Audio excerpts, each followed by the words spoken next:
তাহির সাহেবকে open challenge করতেছে তাহিরিকে সিরাজগঞ্জে যেন তাকে যেন না ঢুকতে দেওয়া হয়। ভণ্ড তাহিরি ওইটার সিরাজগঞ্জে ঢুকতে দিবেন না। ভণ্ড কোহলির সাথে তার খুব বড় সম্পর্ক, ওলিও পালাইছে ওইটাও পালাইছে, ঠিক না বেঠে?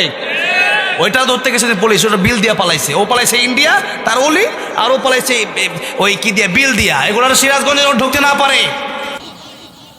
যেই তাহিরি পিছনে লক্ষ লক্ষ মানুষ দৌড়ায়, আপনি আমি না দৌড়লে কি হবে? তার কোন লস হবে? পিচ্ছে একটা ছেলে বলতেছে তাহিরিকে সিরাজগঞ্জে ঢুকতে দেওয়া হবে না। হক কথা বলার কারণে আমাদের মধ্য থেকে শহীদ নুর ইসলাম ফারুকী হুজুরকে শহীদ করা হয়েছে। আজকে আমাদের সুন্নি জামাতের মধ্যে যিনি বীর বাহাদুরের মতন গর্জন দিয়ে আসছেন, আল্লামা পীর মুফতি গিয়াসউদ্দিন আত-তাহিরি হুজুর, ওনার বিরুদ্ধে মামলা করা হয়েছে। আজকে আলেম যদি এই দুনিয়ার মধ্যে যদি হক কথা বলতে না পারে, তাহলে ইসলাম প্রতিষ্ঠিত কিভাবে হবে? দেখা যায় আবার আমাদেরকে গালাগালি করে, অন্য অঙ্গনের মানুষ, অন্য অঙ্গনের আলেমরা গালাগালি করে। সুন্নি জামাতের মধ্যে আলেমরা আছে, ওয়াজ করতে পারে না, কোরআন তেলাওয়াত করতে পারে না।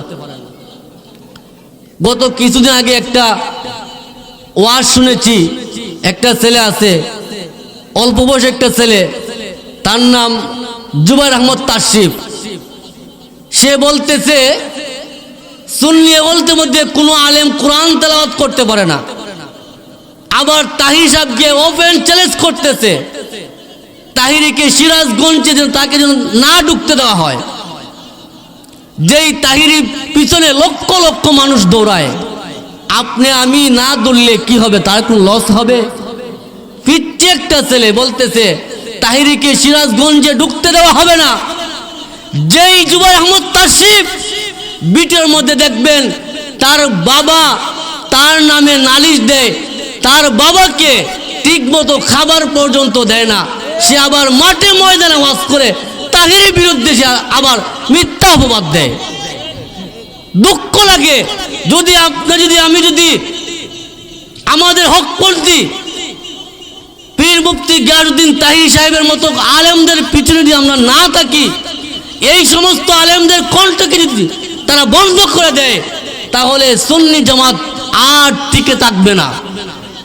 এই জন্য এখনো সময় আছে, জিহাদ করতে হবে, হক্কানি আলেমের সাথে থাকতে হবে। এই জন্য আমরা সবাই ঐক্যবদ্ধ হয়ে, আমাদের সুন্নি জামাতের মধ্যে সব কিছু ঠিক আছে, কিন্তু আমাদের মধ্যে ঐক্যবদ্ধ নাই। যে কারণে আমরা সুন্নি জামাত জায়গায় জায়গায় মার খাওয়া লাগতেছে, অপমানিত হওয়া লাগতেছে। একটাই কারণ, আমাদের সুন্নি জামাতের মধ্যে ঐক্য নাই। যদি ঐক্য থাকতো তাহলে সুন্নি জামাত কোথাও গিয়ে মার খাওয়া লাগতো না।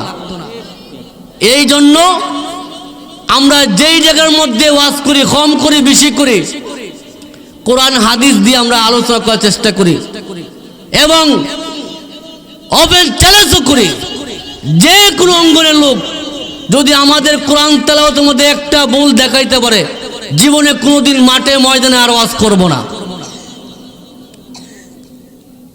আজকে তারা জায়গায় জায়গায় আমাদের বিরুদ্ধে তারা ওয়াজ করে, তারা বুঝে যে কার নামে ওয়াজ করলে তারা ভাইরাল হওয়া যাবে। তাহিরি শানে যদি মিথ্যা অপবাদ দিতে পারে তাহলে ভাইরাল হওয়া সম্ভব। এই জন্য তাহিরি পিছনে লাগে, আল্লামা সিরাজনগীর হুজুরের পিছনে লাগে, সারসেনা হুজুরের পিছনে লাগে, সোনাকান্দা হুজুরের পিছনে লাগে। তারা উদ্দেশ্য হলো যে যার পিছনে লাগলে ভাইরাল হওয়া যাবে তার পিছনে লাগে।